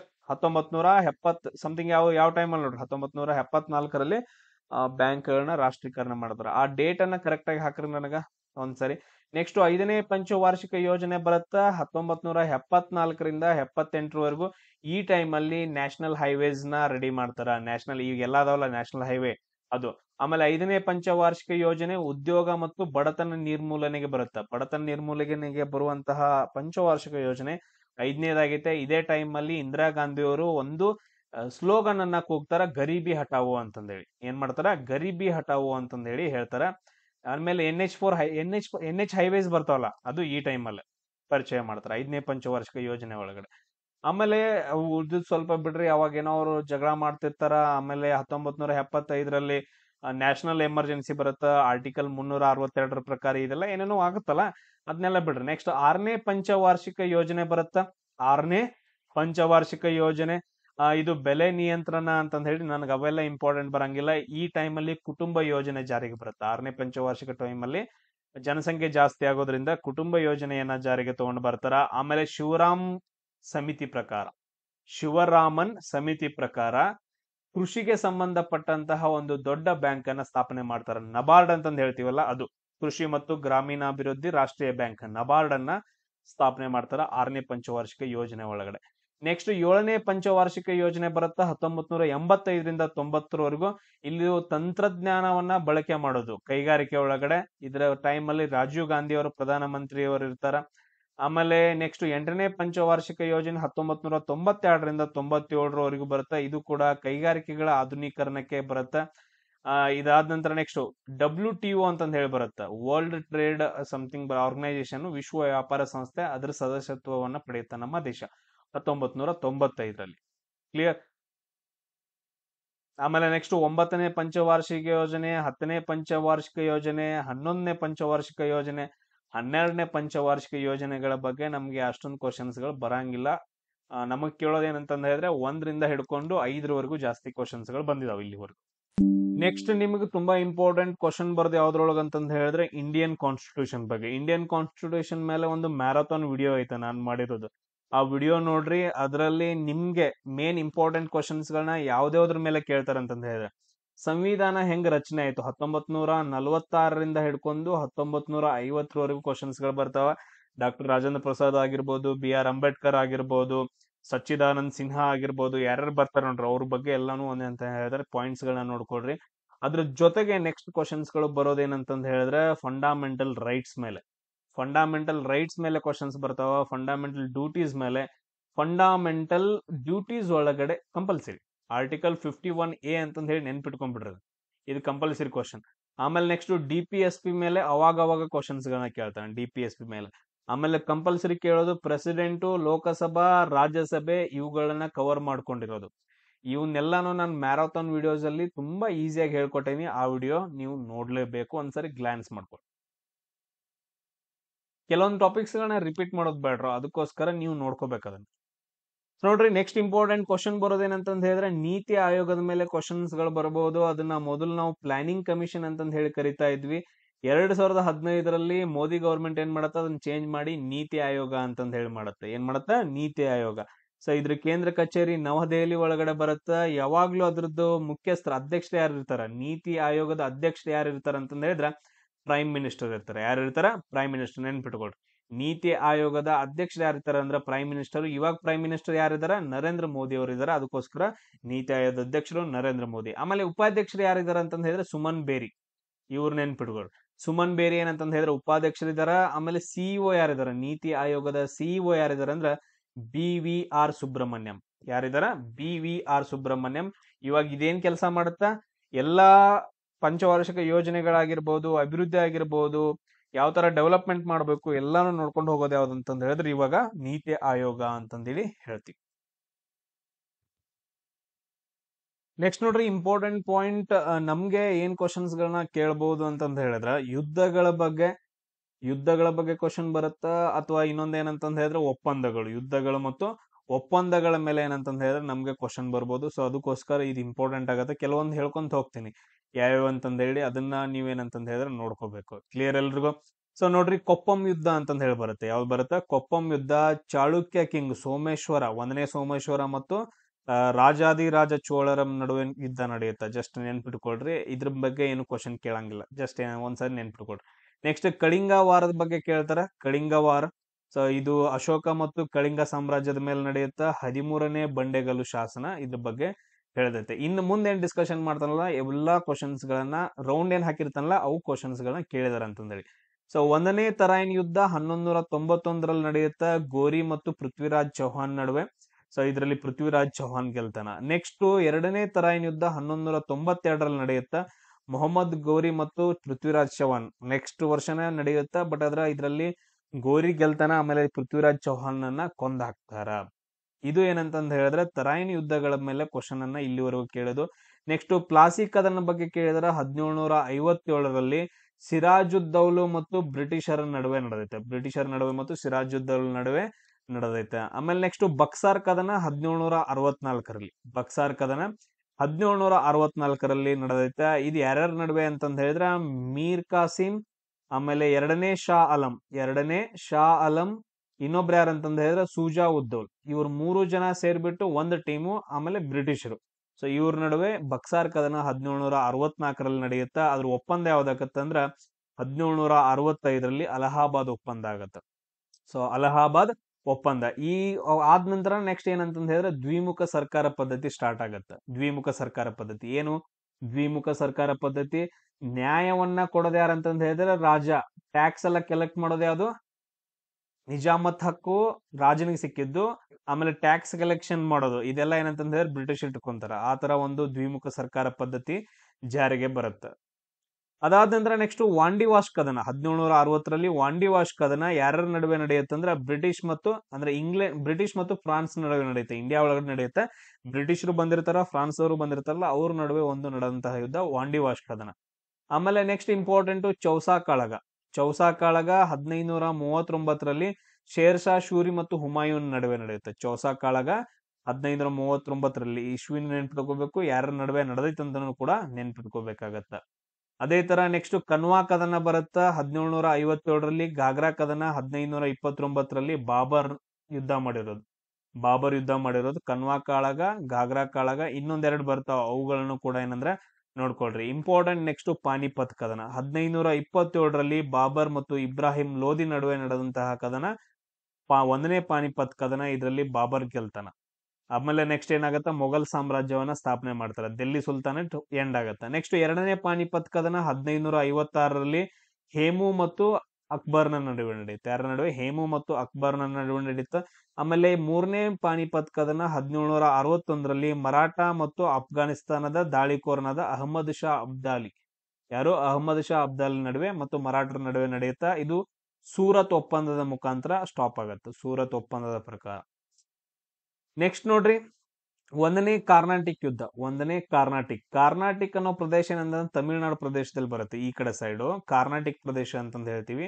ಸೊ ಅದಕ್ಕೋಸ್ಕರ ನಡೆಯುತ್ತೆ ಒಂದನೇ ಕಾರ್ನಾಟಿಕ್ ಯುದ್ಧ.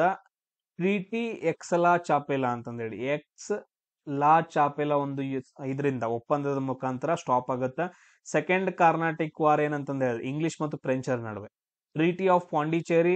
ಇದು ಮೂರನೇ ಕಾರ್ನಾಟಿಕ್ ಯುದ್ಧ, ಟ್ರೀಟಿ ಆಫ್ ಪ್ಯಾರಿಸ್. ಇವು ಒಪ್ಪಂದಗಳ ಬಗ್ಗೆ ಕ್ವಶನ್ಸ್ಗಳು ಬಹಳ ಬಂದಿದಾವ. ಆಮೇಲೆ ನೆಕ್ಸ್ಟ್ ಮರಾಠ ವಾರ, ಆಂಗ್ಲೋ ಮರಾಠ ವಾರಗಳು. ಒಂದನೇ ಆಂಗ್ಲೋ ಮರಾಠ ವಾರ ಮರಾಠರು ಮತ್ತು ಬ್ರಿಟಿಷರ ನಡುವೆನೆ. ಇಲ್ಲಿ ಏನ್ ಕ್ವಶನ್ ಕೇಳ್ತಾರ? ಒಂದನೇ Anglo Maratha war treaty of Salbai ಒಪ್ಪಂದದ ಮುಖಾಂತರ ಸ್ಟಾಪ್ ಆಗತ್ತೆ. ಎರಡನೇ ಆಂಗ್ಲೋ ಮರಾಠ ಯುದ್ಧ treaty of Deogaon, treaty of ಇದ್ಯಾವ್ದಿದು ಸುರ್ಜಿಂಜನ್ಗಾಂವ್, ಆಮೇಲೆ treaty of Rajghat, treaty of Bassein. ಇದ್ರ ಮೇಲೆ ಇಂಪಾರ್ಟೆಂಟ್, ಟ್ರೀಟಿ ಆಫ್ ಬೆಸೈನ್ ಮೂಲಕ ಸ್ಟಾಪ್ ಆಗುತ್ತೆ. ನೆಕ್ಸ್ಟ್ ಥರ್ಡ್ ಆಂಗ್ಲೋ ಮರಾಠ ವಾರ ಟ್ರೀಟಿ ಆಫ್ ಮಾಂಡೋಸರ್. ಟ್ರೀಟಿ ಆಫ್ ಮಾಂಡೋಸರ್ ಮುಖಾಂತರ ಏನಂತಂದ್ ಹೇಳಿದ್ರೆ ಮರಾಠ ಸಾಮ್ರಾಜ್ಯ ಅವನತಿ ಹೊಂದುತ್ತೆ. ನೆಕ್ಸ್ಟ್ ಅದೇ ತರ ಆಂಗ್ಲೋ ಮೈಸೂರು ಯುದ್ಧಗಳು ಬರ್ತಾವೆ. ಒಂದನೇ ಆಂಗ್ಲೋ ಮೈಸೂರು ಯುದ್ಧ ಮದ್ರಾಸ್ ಒಪ್ಪಂದದ ಮುಖಾಂತರ, ಎರಡನೇ ಆಂಗ್ಲೋ ಮೈಸೂರು ಯುದ್ಧ ಮಂಗಳೂರು ಒಪ್ಪಂದ, ಮೂರನೇ ಆಂಗ್ಲೋ ಮೈಸೂರು ಒಪ್ಪಂದ ಏನಂತಂದ ಹೇಳಿದ್ರೆ ಆಂಗ್ಲೋ ಯುದ್ಧದ್ದು ಶ್ರೀರಂಗಪಟ್ಟಣ ಒಪ್ಪಂದ. ನಾಲ್ಕನೇದ್ರಲ್ಲಿ ಏನಂತಂದ ಹೇಳಿದ್ರೆ ಸೋತ್ ಬಿಡ್ತಾರ. ಸೊ ಏನ್ ಟಿಪ್ಪು ಸುಲ್ತಾನು ಮತ್ತು ಹೈದರಲ್ಲಿ ಸೋತ್ ಬಿಟ್ಟು ನೆಕ್ಸ್ಟ್ ಮೈಸೂರು ಒಡೆಯರ್ ಏನ್ ಮಾಡ್ತಾರಂದ್ರೆ ಮೈಸೂರು ಸಾಮ್ರಾಜ್ಯವನ್ನ ಆಳ್ವಿಕೆ ಮಾಡಕ್ ಸ್ಟಾರ್ಟ್ ಮಾಡ್ತಾರ. ಅದೇ ತರ ಸಹಾಯಕ ಸೈನ್ಯ ಪದ್ಧತಿಗೆ ಒಳಪಡ್ತಾರ. ಯಾರಿಗೆ ಜಾರಿಗೆ ತಗೊಂಡ್ ಬರ್ತಾರ ಸಹಾಯಕ ಸೈನ್ಯ ಪದ್ಧತಿ, ಅದನ್ನ ಹೇಳ್ರಿ ಒಂದ್ಸರಿ. ನೆಕ್ಸ್ಟ್ ಒಂದನೇ ಆಂಗ್ಲೋ ಸಿಖ್ ಯುದ್ಧ ಬರುತ್ತ. ಒಂದನೇ ಆಂಗ್ಲೋ ಸಿಖ್ ಯುದ್ಧ ಬೈರೋವಾಲ್ ಒಪ್ಪಂದ ಬರ್ತೈತಿ. ಎರಡನೇ ಆಂಗ್ಲೋ ಸಿಖ್ ಯುದ್ಧ ಜಸ್ಟ್ ನೆನ್ಪಿಟ್ಕೊಳ್ಳಿ, ಇದ್ರ ಇಶ್ವಿ ನೆನ್ಪಿಟ್ಕೊಳ್ಳಿ. 1845ರಿಂದ 1849ರವರೆಗೂ ಆಂಗ್ಲೋ ಸಿಖ್ ಯುದ್ಧಗಳು ನಡೆದಿದಾವ. ಆಮೇಲೆ ಇದ್ರ ಬಗ್ಗೆ ಏನು ನಮ್ ಕ್ವಶನ್ಸ್ ಬರಂಗಿಲ್ಲ. ನೆಕ್ಸ್ಟ್ ಇಂಪಾರ್ಟೆಂಟ್ ಒಂದನೇ ಮಹಾಯುದ್ಧ 1914ರಿಂದ 18ರವರೆಗೂ ಒಂದನೇ ಮಹಾಯುದ್ಧ ನಡೆಯುತ್ತ.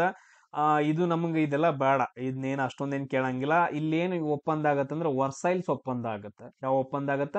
ವರ್ಸೈಲ್ಸ್ ಒಪ್ಪಂದ ಆಗತ್ತ ಒಂದನೇ ಮಹಾಯುದ್ಧ. ಎರಡನೇ ಮಹಾಯುದ್ಧ ನಡೆಯುತ್ತ 1930ರಿಂದ 45. ನೆನ್ಪಿಟ್ಕೊಡ್ರಿ, ಪೋಲ್ಯಾಂಡ್ ಅನ್ನೋದು ದೇಶ ಬರುತ್ತೆ. ಜರ್ಮನಿ, ಹಿಟ್ಲರ್ ಏನಿರ್ತಲ್ಲ ಪೋಲ್ಯಾಂಡ್ ಮೇಲೆ ದಾಳಿ ಮಾಡ್ತಾನೆ. ಎರಡನೇ ಮಹಾಯುದ್ಧ ಸ್ಟಾರ್ಟ್ ಆಗತ್ತ. ಸೊ ಇಲ್ಲಿ ಒಂದು ಥಿಂಗ್ ಏನಂತಂದ್ ಹೇಳಿದ್ರೆ 1945ರಲ್ಲಿ ಮುಗಿದ ತಕ್ಷಣ UNO, ಯುನೈಟೆಡ್ ನೇಷನ್ಸ್ ಆರ್ಗನೈಸೇಷನ್, ವಿಶ್ವಸಂಸ್ಥೆ ಅಂತಂದ್ ಹೇಳ್ತೀವಲ್ಲ, ಅದು ಸ್ಥಾಪನೆ ಆಗತ್ತೆ. ಸೊ ಅದಕ್ಕೋಸ್ಕರ ನೆನ್ಪಿಟ್ಕೋಬೇಕು. ನೆಕ್ಸ್ಟ್ ನೋಡ್ರಿ, ಪಾಕಿಸ್ತಾನ ಜೊತೆ ಯುದ್ಧಗಳು 1947ರಲ್ಲಿ ಇಂಡಿಯಾ ಪಾಕಿಸ್ತಾನ ಯುದ್ಧ ನಡೆಯುತ್ತ.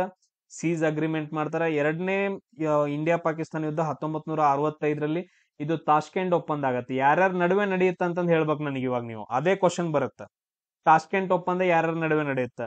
ಲಾಲ್ ಬಹದ್ದೂರ್ ಶಾಸ್ತ್ರಿ ಮತ್ತು ಇನ್ನೊಬ್ರು ಯಾರು? ಅಯೂಬ್ ಖಾನ್ ನಡುವೆ. ನೆಕ್ಸ್ಟ್ ಇಂಡಿಯಾ ಪಾಕಿಸ್ತಾನ ಯುದ್ಧ 1971ರಲ್ಲಿ. 1972ರಲ್ಲಿ ಶಿಮ್ಲಾ ಒಪ್ಪಂದ ಆಗತ್ತೆ. ಅದು ಯಾರ್ಯಾರ ನಡುವೆ ನೋಡ್ರಿ? 1999ರಲ್ಲಿ ಕಾರ್ಗಿಲ್ ಯುದ್ಧ ಅಂತಂದ್ ಹೇಳ್ತೀವಿ, ಕಾರ್ಗಿಲ್ ಯುದ್ಧ. ಸೊ ಇದು ಕೂಡ ಅಂದೇನಂತಂದ್ ಹೇಳಿದ್ರೆ ಲಾಹೋರ್ ಒಪ್ಪಂದ ಆಗತ್ತೆ. ಯಾರ್ಯಾರ ನಡುವೆ ಅಂತಂದ್ ಹೇಳಿ ನನಗೆ ಹೇಳ್ಬೇಕು. ನೆಕ್ಸ್ಟ್ ಇಂಡಿಯಾ ಚೀನಾ ವಾರ್ ನಡೆಯುತ್ತ. ಚೀನಾ ಮತ್ತು ಇಂಡಿಯಾ ನಡುವೆ ಒಂದು ಯುದ್ಧ ನಡೆಯುತ್ತ 1962ರಲ್ಲಿ. ಸೊ ಅಕ್ಷಯ್ ಚಿನ್ ಪ್ರದೇಶ ಹೋಗ್ಬಿಡತ್ತೆ ನೋಡ್ರಿ. ಇಲ್ಲಿ ಏನಾಗತ್ತಂತಂದ್ ಹೇಳಿದ್ರ ಒಂದ್ ಸ್ವಲ್ಪ ನೆನ್ಪಿಟ್ಕೊಂಡ್ಬಿಡ್ರಿ. ಸೊ 1947ರಲ್ಲಿ ನಾವು ಹೇಳಿರ್ತೇವೆ, ಬರ್ರೋ ನಮ್ಗ್ ಬಂದ್ ಜಾಯಿನ್ ಆಗ್ರೋ ಜಮ್ಮು ಕಾಶ್ಮೀರದ. ಅವ್ ರಾಜ ಹೇಳಿರ್ತಿತ್ತು ಹರಿ ಸಿಂಗ್. ಅವ ಮಂಗ್ಯಾನ್ ಮಗ ಏನ್ ಮಾಡ್ತಾನ ಅಂತಂದ್ ಹೇಳಿದ್ರೆ ಕರೆಕ್ಟ್ ಆಗಿ ಕೇಳಂಗಿಲ್ಲ, ಮಾತ್ ಕೇಳಂಗಿಲ್ಲ. ಅವಾಗ ಪಾಕಿಸ್ತಾನದಾರ ಏನ್ ಮಾಡ್ತಾರ ಅಂದ್ರೆ ಇದನ್ನ ವಶಪಡಿಸ್ಕೊಳ್ಳು ಅಂತಂದ್ ಹೇಳಿ ಬಂದ್ ದಾಳಿ ಮಾಡ್ತಾರ. ಸೊ ಅಷ್ಟ್ರೊಳಗ ಅರ್ಧಕ್ ಬಂದ್ ಬಿಟ್ಟಿರ್ತಾರ. ಅವಾಗ ಹೇಳ್ತಾನ, ನಂಗೆ ಅಂಜಿಕ್ ಬರಾಕತೈತಿ, ಬಾಪ ಜವಾಹರ್ಲಾಲ್ ನೆಹರು ಅಂತಂದ್ ಹೇಳಿ ಎಲ್ಲಾ ಲೀಡರ್ಸ್ ಗಳಿಗೆ ಹೇಳ್ತಾನ. ಅವಾಗ ಇಂಡಿಯಾದ ಒಂದು ಸೈನ್ಯ ಹೋಗುತ್ತ, ಯುದ್ಧ ಮಾಡಕ್ ಸ್ಟಾರ್ಟ್ ಆಗುತ್ತೆ. ಅಷ್ಟ್ರೊಳಗ ಅರ್ಧ ವಶಪಡಿಸ್ಕೊಂಡಿರ್ತಾರ.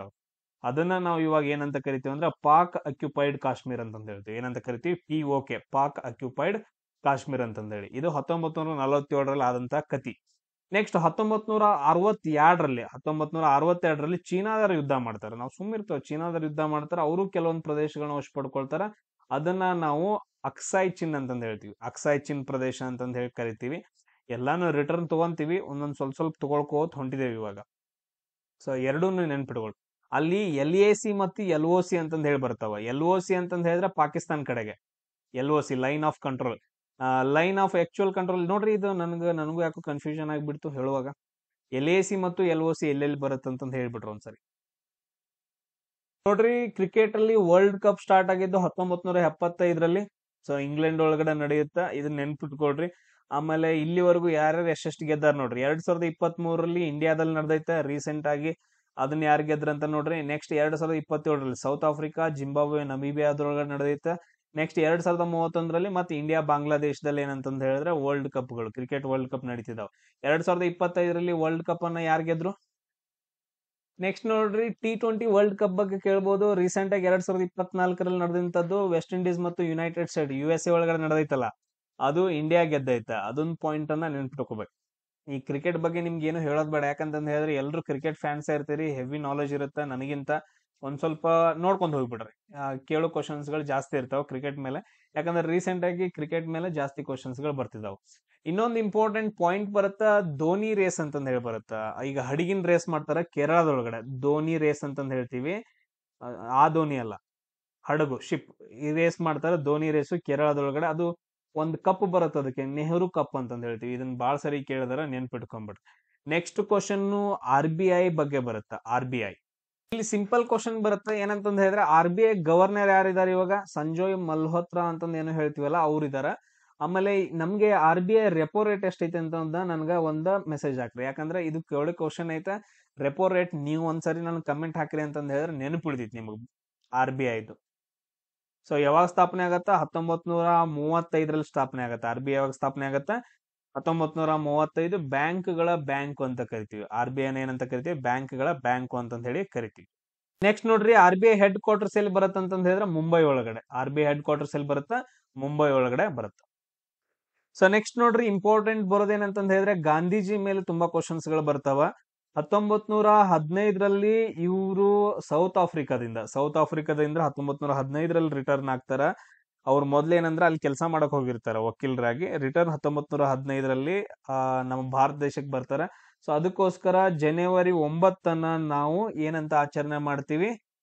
ಭಾರತೀಯ ಪ್ರವಾಸ ದಿನ ಅಂತಂದ್ ಹೇಳಿ ಆಚರಣೆ ಮಾಡ್ತೀವಿ. ಏನಂತ ಆಚರಣೆ ಮಾಡ್ತೀವಿ? ಭಾರತೀಯ ಪ್ರವಾಸ ದಿನ ಅಂತಂದ್ ಹೇಳಿ ಆಚರಣೆ ಮಾಡ್ತೀವಿ. ಸೇಮ್ ಅದೇ ತರ 1915ರಲ್ಲಿ ಇವ್ರಿಗೊಂದು ಪ್ರಶಸ್ತಿ ಸಿಗುತ್ತೆ, ಕೈಸರ್ ಐ ಹಿಂದ್ ಅಂತಂದ್ ಹೇಳಿ. ಕೈಸರ್ ಐ ಹಿಂದ್ ಅನ್ನೋ ಒಂದು ಅವಾರ್ಡ್ ಅನ್ನ ಏನ್ ಮಾಡ್ತಾರ ಅಂತಂದ್ ಹೇಳಿದ್ರೆ ಇವ್ರಿಗೆ ಕೊಡ್ತಾರ 1915ರಲ್ಲಿ, ಕೈಸರ್ ಐ ಹಿಂದ್ ಅಂತಂದ್ ಹೇಳಿ. ಇದು ನೆನ್ಪಿಟ್ಕೋದು. ಆಮೇಲೆ ಇವ್ರ ಗುರು ಯಾರಂತಂದ್ ಹೇಳಿದ್ರೆ ಗೋಪಾಲ್ ಕೃಷ್ಣ ಗೋಖಲೆ. ಗಾಂಧೀಜಿ ಅವರ ಪೊಲಿಟಿಕಲ್ ಗುರು ಯಾರಂತಂದ್ ಹೇಳಿದ್ರೆ ಗೋಪಾಲ್ ಕೃಷ್ಣ ಗೋಖಲೆ ಅವರು. ಇವರು ತುಂಬಾ ಇಂಪಾರ್ಟೆಂಟ್ ಥಿಂಗ್ಸ್ ಗಳನ್ನ ಮಾಡ್ತಾರ. ಅವು ನಮಗ್ ಬಹಳ ಕ್ವಶನ್ಸ್ ಗಳು ಬರ್ತಾವ, ಅದಕ್ಕೋಸ್ಕರ ಇಂಪಾರ್ಟೆಂಟ್ ಆಗ್ತಾರ. 1917ರಲ್ಲಿ ಇವರು ಸಬರಮತಿ ಆಶ್ರಮವನ್ನ ಸ್ಟಾರ್ಟ್ ಮಾಡ್ತಾರ. ಸಬರಮತಿ ಆಶ್ರಮವನ್ನ 1917ರಲ್ಲಿ ಸ್ಟಾರ್ಟ್ ಮಾಡ್ತಾರ. ಸೇಮ್ ಅದೇ ವರ್ಷದಲ್ಲಿ ಒಂದು ಚಳುವಳಿಯನ್ನ ಸ್ಟಾರ್ಟ್ ಮಾಡ್ತಾರ. ಅದು ಯಾವ ಚಳುವಳಿ ಅಂತಂದ ಹೇಳಿದ್ರೆ ಚಂಪಾರಣ್ಯ ಸತ್ಯಾಗ್ರಹ ಚಳುವಳಿ. ಚಂಪಾರಣ್ಯ ಸತ್ಯಾಗ್ರಹವನ್ನ ಸ್ಟಾರ್ಟ್ ಮಾಡ್ತಾರ 1917ರಲ್ಲಿ. ಆಮೇಲೆ ನೆಕ್ಸ್ಟ್ 1918ರಲ್ಲಿ ಈ ಚಂಪಾರಣ್ಯ ಪ್ರದೇಶದಲ್ಲಿ ಟ್ಯಾಕ್ಸ್ ಜಾಸ್ತಿ ಇರುತ್ತೆ ರೈತರಿಗೆ ಸಂಬಂಧಪಟ್ಟಿದ್ದು. 1918ರಲ್ಲಿ ಅಲಹಾಬಾದ್ ಮಿಲ್ ಚಳವಳಿ ಅಂತಂದ್ ಹೇಳ್ತೀವಿ. ಅಲಹಾಬಾದ್ ಮಿಲ್ ಚಳವಳಿ 1918ರಲ್ಲಿ. ಸೊ ಅಲ್ಲಿ ಏನಪ್ಪಾ ಅಂತಂದ ಹೇಳಿದ್ರೆ ಅಲ್ಲಿರೋ ವರ್ಕರ್ಸ್ಗೆ ಕರೆಕ್ಟ್ ಆಗಿ ಪೇಮೆಂಟ್ ಕೊಡ್ತಿರಲ್ಲ, ರಜೆ ಕೊಡ್ತಾರಿಲ್ಲ. ಸೊ ಈ ರೀತಿಯಾಗಿ ಏನಂತಂದ್ ಹೇಳಿದ್ರೆ ಕಾರ್ಮಿಕರಿಗೋಸ್ಕರ ಏನಂತಂದ್ ಹೇಳಿದ್ರೆ ಹೋರಾಡ್ತಾರ. ಅಲಹಾಬಾದ್ ಮಿಲ್ ಚಳವಳಿ ಅಂತಂದ್ ಹೇಳಿ ನಾವ್ ಹೇಳ್ತೀವಿ. ಇವು ಎರಡು ಇಂಪಾರ್ಟೆಂಟ್. ಯಾವಾಗ? 1920ರವರೆಗೂ ಆಗ್ತಾವ. ನೆಕ್ಸ್ಟ್ ಇಂಪಾರ್ಟೆಂಟ್ ಬರುತ್ತಾ 1918ರಲ್ಲಿ ಖೇಡಾ ಸತ್ಯಾಗ್ರಹದಲ್ಲಿ ಭಾಗವಹಿಸ್ತಾರ. ಯಾವ್ದು ಸತ್ಯಾಗ್ರಹ? ಖೇಡಾ ಸತ್ಯಾಗ್ರಹದಲ್ಲಿ ಭಾಗವಹಿಸ್ತಾರ. ಈ ಸತ್ಯಾಗ್ರಹದಿಂದ ಒಬ್ಬ ಪೊಲಿಟಿಕಲ್ ಲೀಡರ್ ಹುಟ್ಟಿ ಬರ್ತಾನ. ಅವ್ರು ಯಾರು ಅಂತಂದ ಹೇಳಿ ನನಗ ಕಮೆಂಟ್ ಅನ್ನ ಹಾಕ್ಬೇಕು ನೀವು. ನೆಕ್ಸ್ಟ್ 1920ರಲ್ಲಿ ಅಸಹಕಾರ ಚಳವಳಿಯನ್ನ ಸ್ಟಾರ್ಟ್ ಮಾಡ್ತಾರ. 1920ರಲ್ಲಿ ಅಸಹಕಾರ ಚಳವಳಿಯನ್ನ ಸ್ಟಾರ್ಟ್ ಮಾಡ್ತಾರ. ಇದು ತುಂಬಾ ಇಂಪಾರ್ಟೆಂಟ್. ಆಮೇಲೆ 1919 ಏಪ್ರಿಲ್ 13ನೇ ತಾರೀಕು ಜಲಿಯನ್ ವಾಲಾಬಾಗ್ ಆಗಿರುತ್ತಲ್ಲ, ಅಂದ್ರೆ ಬ್ರಿಟಿಷರು ಗುಂಡಿಕ್ ಕೊಂದಿರ್ತಾರ ತುಂಬಾ ಜನರನ್ನ. ಇದ್ರ ಬಗ್ಗೆ ಸ್ಟಡಿ ಮಾಡಕ್ ಒಂದು ಕಮಿಷನ್ ಅನ್ನ ಕಳಿಸ್ತಾರ. ಅದನ್ನ ನಾವು ಹಂಟರ್ ಕಮಿಷನ್ ಅಂತ ಕರಿತೀವಿ. ಯಾವ ಕಮಿಷನ್ ಅಂತ ಹೇಳ್ತೀವಿ? Hunter commission. ಇನ್ವೆಸ್ಟಿಗೇಷನ್ ಮಾಡಕ ಅಲ್ಲಿ ಏನ್ ನಡೆಯುತ್ತೆ, ಹೆಂಗ್ ನಡೆಯುತ್ತೆ ಅಂತಂದೇಳಿ ಇನ್ವೆಸ್ಟಿಗೇಷನ್ ಮಾಡಕ ತಗೊಂಡ್ ಬರ್ತಾರ. ಆಮೇಲೆ 1919ರಲ್ಲಿ ರೌಲತ್ ಕಾಯ್ದೆಯನ್ನ ಜಾರಿಗೆ ತಗೊಂಡ್ ಬರ್ತಾರೆ. ಇದು ಕೂಡ ಇಂಪಾರ್ಟೆಂಟ್. ರೌಲತ್ ಕಾಯ್ದೆಯನ್ನ ಏನ್ ಮಾಡ್ತಾರ ಅಂತಂದ ಹೇಳಿದ್ರೆ ಜಾರಿಗೆ ತಗೊಂಡ್ ಬರ್ತಾರ. ಆಮೇಲೆ ನೆಕ್ಸ್ಟ್ ನೋಡ್ರಿ, ನೆಕ್ಸ್ಟ್ ಇಂಪಾರ್ಟೆಂಟ್ ಇವ್ರ ಅಸಹಕಾರ ಚಳವಳಿ ಏನ್ 1920ರಲ್ಲಿ ಸ್ಟಾರ್ಟ್ ಮಾಡಿರ್ತಾರಲ್ಲ, ಒಂದ್ ಘಟನೆ ನಡೆಯುತ್ತೆ 1922ರಲ್ಲಿ, ಚೌರಿ ಚೌರಾ ಘಟನೆ ಅಂತಂದ ಹೇಳಿ. ಚೌರಿ ಚೌರಾ ಘಟನೆ ಇಲ್ಲಿ ಇವರು ಯಾರು ತೀವ್ರಗಾಮಿಗಳಿರ್ತಾರಲ್ಲ, ತೀವ್ರಗಾಮಿಗಳು. ಸೊ ಯಾರಂತಂದ್ ಹೇಳಿದ್ರೆ ಕ್ರಾಂತಿಕಾರಿಗಳು. ಇವ್ರೇನ್ ಮಾಡ್ತಾರಂದ್ರ ಚೌರಿ ಚೌರಾ ಅನ್ನೋ ಒಂದು ಪ್ರದೇಶದ ಪೊಲೀಸ್ ಸ್ಟೇಷನ್ ಮೇಲೆ ದಾಳಿ ಮಾಡಿ ಅಲ್ಲಿನ ಪೊಲೀಸ್ ಸ್ಟೇಷನ್ ನ ಸುಟ್ಟಾಕ್ತಾರ. ಇದರಿಂದ ಮನನೊಂದು ಗಾಂಧೀಜಿಯವ್ರು ಏನ್ ಮಾಡ್ತಾರ, ಅಸಹಕಾರ ಚಳವಳಿಯನ್ನ ಬಿಟ್ಬಿಡ್ತಾರ. ಅದು ಏನೋ ಅವ್ರದ್ದು, ಅದು ಬಿಟ್ಬಿಡ್ರಿ, ನಮ್ಗೆ ಇಂಪಾರ್ಟೆಂಟ್ ಕ್ವಶನ್ ಬರ್ತಾವ ಅಂತಂದ ಹೇಳಿ. ನೆಕ್ಸ್ಟ್ 1924ರಲ್ಲಿ ನಡೆದಂತಹ ಕಾಂಗ್ರೆಸ್ ಅಧಿವೇಶನದ ಅಧ್ಯಕ್ಷರಾಗ್ತಾರ ಯಾರು, ಮಹಾತ್ಮ ಗಾಂಧೀಜಿಯವರು. ಆಮೇಲೆ 1930ರಲ್ಲಿ ದಂಡಿ ಮೆರವಣಿಗೆಯನ್ನ ಸ್ಟಾರ್ಟ್ ಮಾಡ್ತಾರ. ದಂಡಿ ಚಳವಳಿ ಅಂತಂತ ಹೇಳ್ತೀವಲ್ಲ, ಅದನ್ನ ಸ್ಟಾರ್ಟ್ ಮಾಡ್ತಾರ. ಆಮೇಲೆ 1931ರಲ್ಲಿ ಗಾಂಧಿ ಇರ್ವಿನ್ ಒಪ್ಪಂದ ಆಗತ್ತ. 1931ರಲ್ಲಿ ಗಾಂಧಿ ಇರ್ವಿನ್ ಒಪ್ಪಂದ ಆಗತ್ತ. ಸೇಮ್ ಅದೇ ತರ ಇನ್ನೊಂದು ಒಪ್ಪಂದ ಆಗತ್ತ 1932ರಲ್ಲಿ ಪೂನಾ ಒಪ್ಪಂದ ಅಂತಂದ ಹೇಳ್ತೀವಿ, ಪೂನಾ ಫ್ಯಾಕ್ಟ್ ಅಂತಂದ ಹೇಳ್ತೀವಿ. ಇದು ಅಂಬೇಡ್ಕರ್ ಮತ್ತು ಗಾಂಧೀಜಿಯವರ ನಡುವೆ ನಡೀತೈತೆ. ಆಮೇಲೆ ನೆಕ್ಸ್ಟ್ ಇವ್ರದ್ದು ತುಂಬಾ ಇಂಪಾರ್ಟೆಂಟ್ ವರ್ಕ್ ಅಂತಂದ ಹೇಳಿದ್ರೆ 1942ರಲ್ಲಿ ಕ್ವಿಟ್ ಇಂಡಿಯಾ ಮೂವ್ಮೆಂಟ್ ಅನ್ನ ಸ್ಟಾರ್ಟ್ ಮಾಡ್ತಾರೆ. ಕ್ವಿಟ್ ಇಂಡಿಯಾ ಚಳವಳಿಯನ್ನ ಡೂ ಆರ್ ಡೈ ಅಂತಂದ ಹೇಳ್ತಾರಲ್ಲ, ಡೂ ಆರ್ ಡೈ ಅಂತಂದ ಹೇಳಿ ಹೇಳ್ತಾರ. ಆಮೇಲೆ ಹರಿಜನ್ ಅನ್ನೋ ಒಂದು ಪತ್ರಿಕೆಯನ್ನು ಕೂಡ ಯಾರು ಸ್ಟಾರ್ಟ್ ಮಾಡ್ತಾರ, ಗಾಂಧೀಜಿಯವರು ಸ್ಟಾರ್ಟ್ ಮಾಡ್ತಾರ. ಆಮೇಲೆ ಇವ್ರ ಸಮಾಧಿ ಎಲ್ಲಿತ್ತಪ್ಪ ಅಂತಂದ ಹೇಳಿದ್ರೆ ರಾಜ್ಘಾಟ್ ಒಳಗಡೆ ಐತೆ. ಗಾಂಧೀಜಿಯವ್ರ ಸಮಾಧಿ ಎಲ್ಲಿ ಅಂತಂದ ಹೇಳಿದ್ರೆ ರಾಜ್ಘಾಟದೊಳಗಡೆ ಐತೆ. ಇಷ್ಟು ಪಾಯಿಂಟ್ಸ್ ಗಳನ್ನ ನೀವು ಇದರಲ್ಲಿ ನೋಡ್ಬೇಕು, ಎಲ್ಲ ಇಂಪಾರ್ಟೆಂಟ್. ಒಂದ್ಸರಿ ನೋಟ್ಸ್ ಮಾಡ್ಕೊಡ್ರಿ. ನೆಕ್ಸ್ಟ್ ಮ್ಯಾರಥಾನ್ 1 ವಿಡಿಯೋ ಕೂಡ ನಾನು ಕೆಳಗಡೆ ಡಿಸ್ಕ್ರಿಪ್ಷನ್ ಬಾಕ್ಸ್ ಅಲ್ಲಿ ಹಾಕಿರ್ತೀನಿ, ಯಾರು ನೋಡಿಲ್ಲ ಅದನ್ನು ನೋಡ್ರಿ. ನೆಕ್ಸ್ಟ್ ಇದು ಸೆಕೆಂಡ್ ಒನ್, ಥರ್ಡ್ ಒನ್ ನಾನು ಇವತ್ತು ಸಾಯಂಕಾಲ ಇಲ್ವೋ ನಾಳೆ ಮಾರ್ನಿಂಗ್ ಅಪ್ಲೋಡ್ ಮಾಡಿರ್ತೀನಿ. ನೆಕ್ಸ್ಟ್ ಕ್ಲಾಸ್ ಅಲ್ಲಿ ಸಿಗೋಣ. ಜೈ ಹಿಂದ್.